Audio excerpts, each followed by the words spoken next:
Hi everyone, I'm Ray, and this is my 2026 reading journal.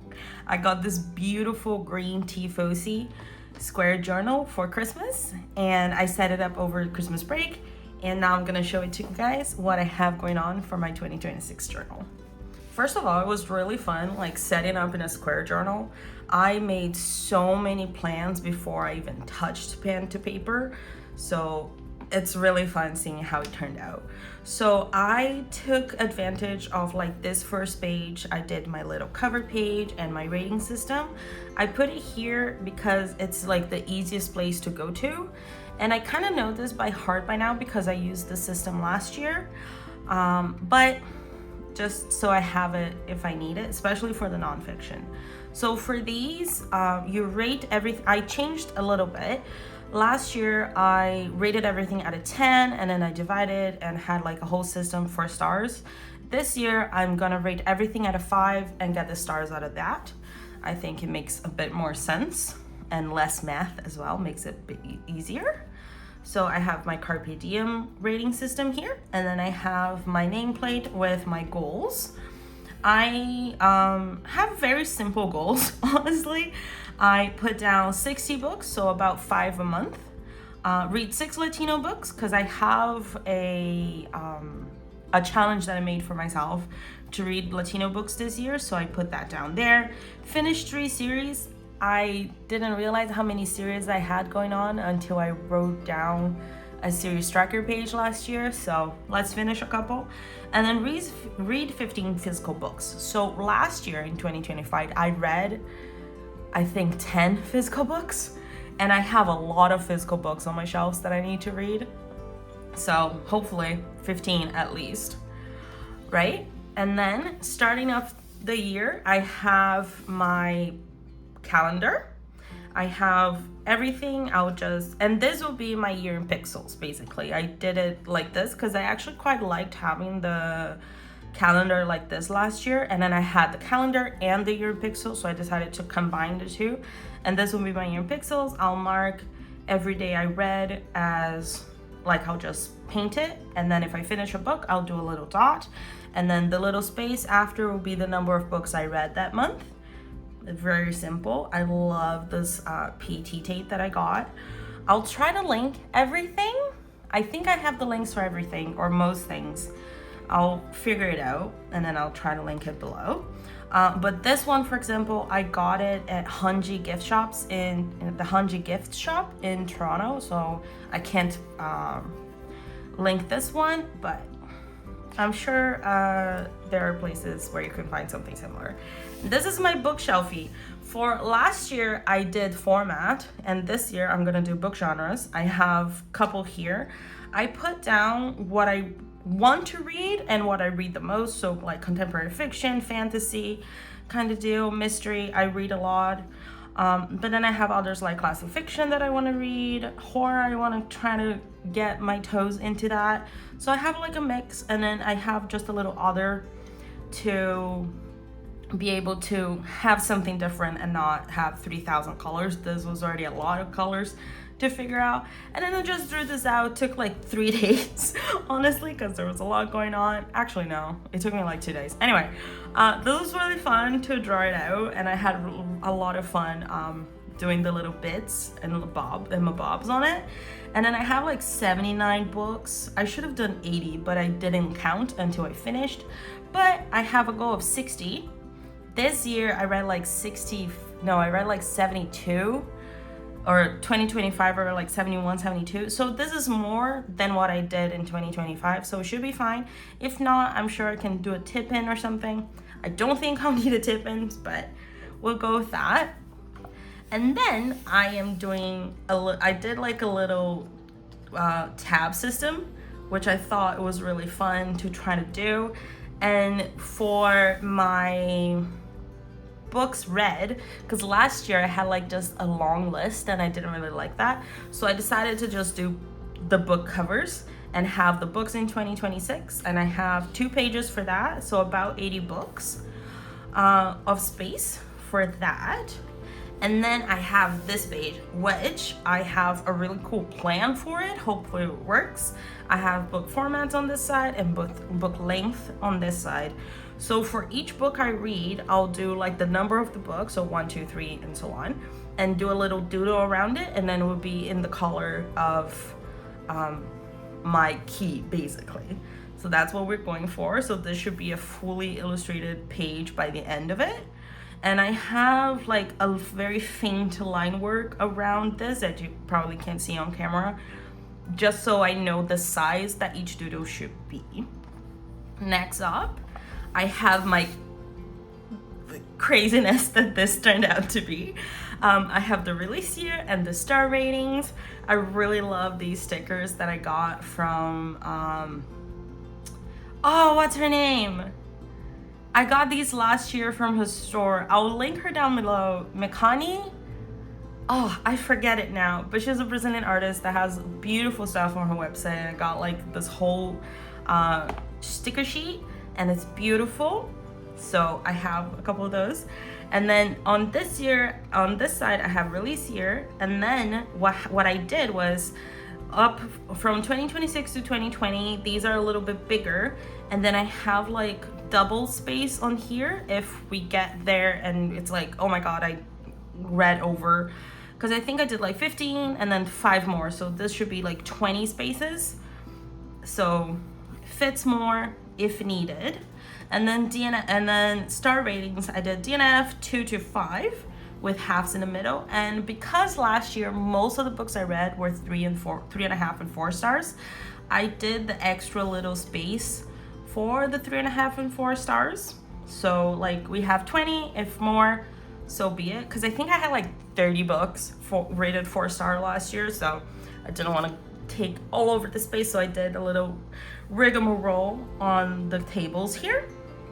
Next up, we have my everything page, basically. So this side, I actually didn't know what to do for this, so I ended up going with this. So borrowed, which is basically the library books I read, and owned, my physical books, basically. And that's how we're gonna do that. And then I just have like a up to 50, won't probably need all of that. And then I have the R&R library, which is me and my husband's physical books that we lend out to friends. I actually have a couple of books that I have to write down, honestly. And this is honestly so I remember which books are with who, because I have a couple books out and then I'm like, wait, where is this book? And then I have to remind myself where that went, right? And then I have my little DNF list. Very simple, just book, author, and the percentage I left it at. And these, I only put them here if I gave the book a real try, like so I pass like 20% of the book, then I'll put it here. Before that, I just don't count it as a DNF, I just delete it from my life, honestly. And then I have my book, my 2026 stats page. I did this very differently from last year. I did like little report cards kind of deal. And then I have little drawings, and these drawings will feature on the actual book reviews and stuff and other pages. So like if the book is from the library, or if it's an audiobook, a physical book, and so on and so forth, I'll do a little doodle like around the cover on this side, and then I'll have that here to go with these little doodles as well, right? And then I have a few challenges. So after this, it's all challenges.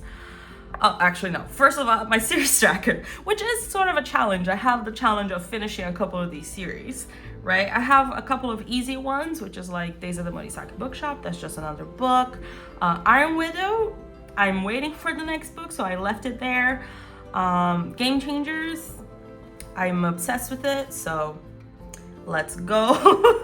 The Last Binding, that's a really short series, and so on and so forth, right? I have a couple that I need to finish here, and we'll go from there. And then One Piece, I had like this really big spread for One Piece last year. This year, I just put down what I need to read and go from there, because I didn't have the space to just, or the patience, honestly, to just write One Piece everything back. So we started at Whole Cake and going from there. And then I have my little my little chopper sticker that I got from someone. I got it at a artist alley, so I don't know where I got it from.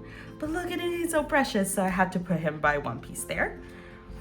And then I have this, like my color scheme over here for everything. And then I have this little mark here for need to reread. So like Children of Blood and Bone, all of Heaven's Official Blessing, honestly, because I don't.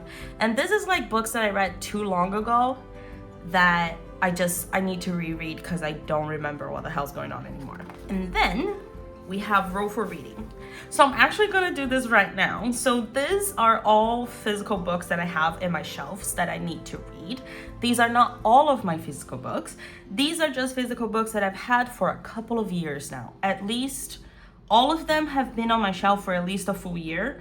Some of them, like Crime and Punishment by Dostoevsky, have been on my shelf for like over 10 years. So I'll either read them or I'll DNF them and they won't be on my shelves anymore. And then I'll give them away or something. And then I got this really cool die. Look at it. It's so pretty. Yeah, it's gorgeous. So we're doing this now. I am going to roll this and then see what I'm gonna read. 16. Blood over Bright Haven. I will write down that I wrote it. Where is a pen? Jesus Christ, there we go.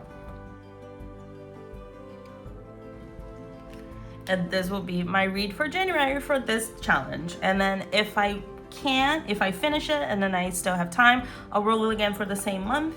But hopefully I'll read 12 out of these 20 at least, right? And then I can also read these out, like not rolling them if I want to, right? Because sometimes I just like, oh, I'm gonna read this, and then because I'm very much a mood reader, so we'll see how this works, right? So that was that. I'm gonna leave it to the side because I might use it again. I incorporated rolling die, and then I have my Latin America challenge. I drew this map, so it's very iffy in size and proportions, but this is what we have. I have 20 countries, so from Argentina to Venezuela, and then I'll choose books from authors from each country and go from there. I have a couple of choices for Brazil, of course. I have a choice for Argentina. I have a couple for Mexico. So we'll see how it goes. I'm supposed to read a book per country, and we'll see how many I can do. My goal is at least 6, so we'll see how it goes. And then I have my bingo. So my husband got me this really beautiful washi tape that has like little tiles, so I use them to cover up. And these are a mystery to me because what happened was I did this, I wrote everything down, I made little squares like this one. And this one I just didn't put a sticker on because like the 2026 release is my free space kind of in the middle, right? So that's what that is. So everything has a little key that will go here. And then what happened was I had my husband do the rigmarole here, so I have no idea what's going on. And then I'll do it, and then I'll read something from the bingo and find out here. My goal is to do a full bingo like I did last year, so we'll see how long it takes me and how long it takes me to get just a line of bingo, right? And I'm pretty sure I have like 2 down from my reading this year already, because I finished 2 books and I'm pretty sure both of them fit in the bingo. I'll have to check. And then next up, I have my Read the Rainbow challenge that I actually drew these frames for. So white, pink, red, orange, yellow, green, blue, purple, and black. And that's what we're going for. I put white and black just to make it 9 and be cute. And I drew these frames, and it was really fun. I spent a couple of days doing those, and it was really fun. They did print a bit smaller than I was thinking, so the details are very tiny. I should probably have done a bit bigger and bolder details, but I really like the way they turned out. And then next up, I have my Goober Book Club that I participate on. First book is Emily Wilde's Encyclopedia of Fairies for the Prompt No Book Left Behind. And then I think we've already chosen for February. I'm not sure, I have to check. And then I'll just print out the cover and put it down and put my star rating at the side when I read it, if I read it. Right, next up, we have my Year of Goober. This was really fun. I drew the little ghosties, and then I have a bunch of like random assortment of stickers of cats and pastries and stuff. And this was really fun to do. I have a little Dutch door over here. And what happened, I was going to print the beautiful artwork for the shelves that the Year of Goober has, but because I was setting this up not at home, I didn't have access to a colored printer. I was like, you know what? Let's do something a little different. So here I'll have the books. On this side, I have the prompts, and then I'll just paint them as we go through the year, and then choose, and then I'll highlight which one I do. I think for this, for January, I'll do sourdough, which is first in a series. And then on this side, I'll actually draw the little pastries that we do, like I did last year where I drew the flowers. This year I'll draw all the pastries, and then we'll just match the order that we do for the books.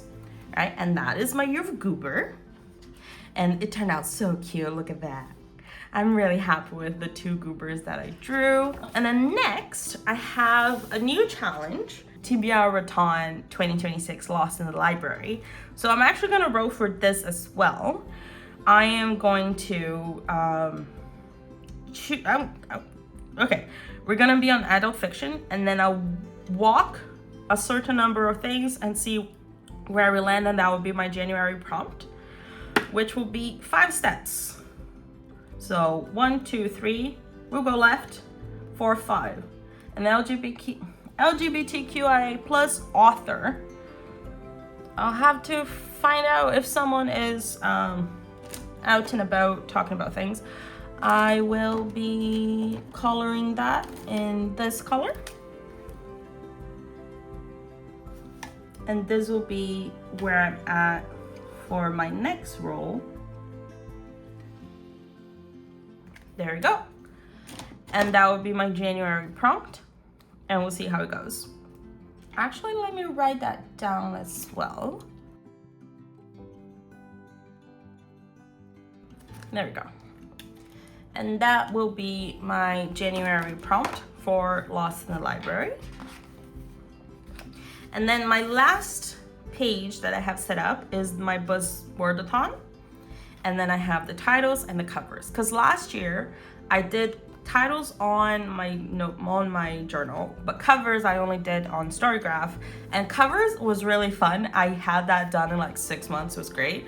But for titles, I actually didn't finish it last year. So my goal is to actually finish this challenge this year. We'll see how it goes. Because, of course, I'm pretty sure I already have something for covers. I still don't have anything for titles. We'll see how it goes. And that's it. That is what I have for my 2026 reading journal. And this is my reading journal for this year. I am really excited to get into this. I am pumped. I am so happy with how it looks, how floral and cute everything turned out to be. I have way too much washi tapes and stationery now. I'm very excited to be using all of it this year. And yeah, I am already anticipating having so much fun in this notebook. And I can't wait to get into this by the end of the month and have a really good time with this year. I'm really excited. I know it's just the beginning of the month right now when I'm recording this, but I've already read a couple of books and I'm excited to put them over here. And yeah, let me know what you think. If you like my setup, if you are doing any of the same challenges that I'm participating in, and what are your expectations for your reading this year? And and tell me what books you guys are really excited to read, because I'm always looking for more things to put on my TBR. And yeah, I am so excited. Thank you so much for being here today, and I hope you have a wonderful day. Bye.